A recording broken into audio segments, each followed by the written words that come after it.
परिवार सुखी रहे तो मेरे साथ साथ बोलो, प्रथम पुत्र श्राद्ध देव, दूसरे पुत्र यमराज, तीसरी यमुना। कौन? कौन?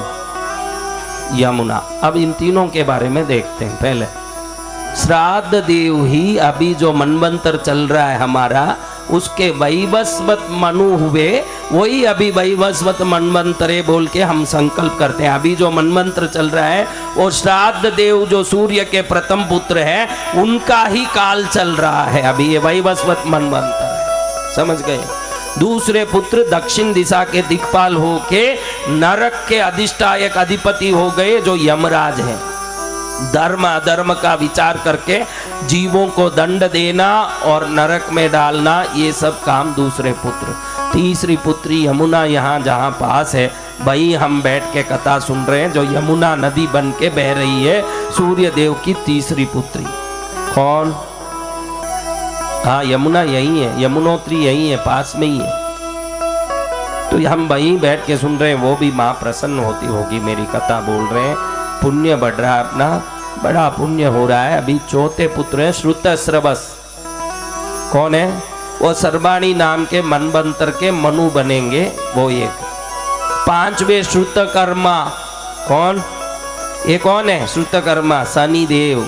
ये कौन है? ये श्रुतकर्मा ही ग्रहों में एक बन के शनि देव बन गए।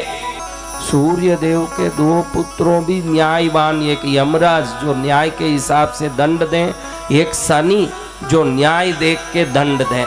ये सूर्य की शक्ति जो न्यायवान पुत्र उनको उत्पन्न हुए हैं। ऐसे सूर्य देव की ताली बजा के जयकारा करें, बोलो सूर्य देव की जय हो। छठी हुई तपती। कौन? तपती भी बोलते हैं, तपती भी बोलते हैं, जो विंध्याचल से नदी बन के बह रही है। विंध्य पर्वतों से नदी बन के बहने वाली तपती, ये सूर्य देव की छठी पुत्री है। ये इसलिए सुना रहा हूँ, सूर्य पुराण कह रहा है कि इन नवों का नाम जो सुन लेते हैं जीवन में, क्योंकि कोई जानते नहीं है, श्राद्ध देव, यम, यमुना, श्रुतस्रवस, श्रुतकर्मा, तपती, दो अश्विनी कुमारों और रैवत कुमार, इनका नाम कोई जानते नहीं। और जो जान लेंगे नवों का, आपके भी नौ पुत्र हो जाएं तो भी नवों की सुरक्षा होगी, ये सुनने मात्र। उन बच्चों को कोई दुख नहीं आएगा, ऐसा सूर्य पुराण कह रहा है। ये जो संतति का नाम सुन लें, उनको कभी परेशानी नहीं आती। तो हुए शनिदेव, फिर तपती बनी विंध्य पर्वतों से नदी, फिर हुए अश्विनी कुमार दो, 7वें और 8वें नंबर में ये पहली पत्नी को हुए। ये दोनों देवताओं के वैद्य हुए। कोई भी देवों को तकलीफ आए तो उस तकलीफ का इलाज और मार्गदर्शन यही दोनों करते। और 9 में जो रैवत हुए, ये रैवत मनु बन के रैवत मनवंतर के अधिपति हो गए हैं। ये रैवत, ऐसे 9 पुत्र पुत्रियां सूर्य देव को हुई।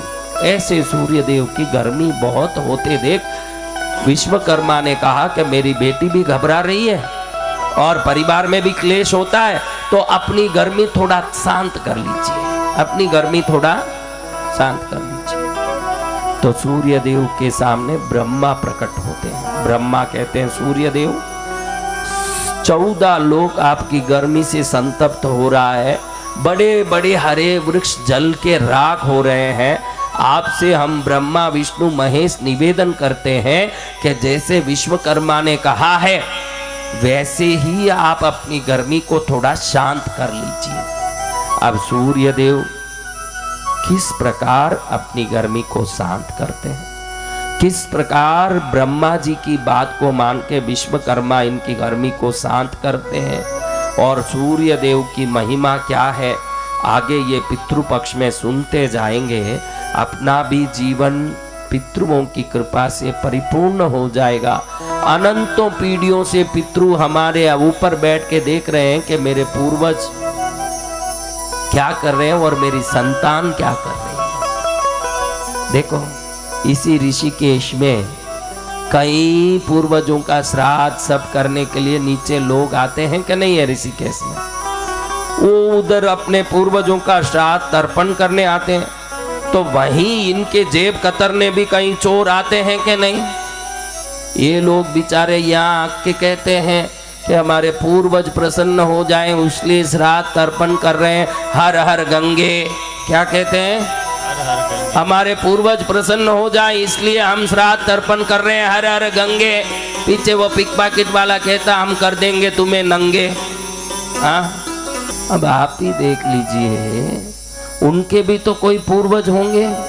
ये जो पिक पॉकेट कर रहे हैं, चोरी कर रहे हैं, लुच्चा डकैती कर रहे हैं, इनके भी वो देखते हैं कि हाय रे, ये मेरे संतान हुए नालायक, जिनको चोरी करने भी वो और कोई जगह नहीं मिला, यही जगह मिला जहाँ जाके लोग अपने पूर्वजों की आत्म शांति के लिए कोई क्रिया कर रहे हैं, वहाँ जाके ये जेब कतरी कर रहे हैं नालायक। उनके पूर्वज दुखी होते होंगे कि नहीं? आप ये समझ लो, आप जिस जगह जाओ न, उस जगह के लायक क्रिया करो तो काफी आपका जीवन सफल हो जाएगा।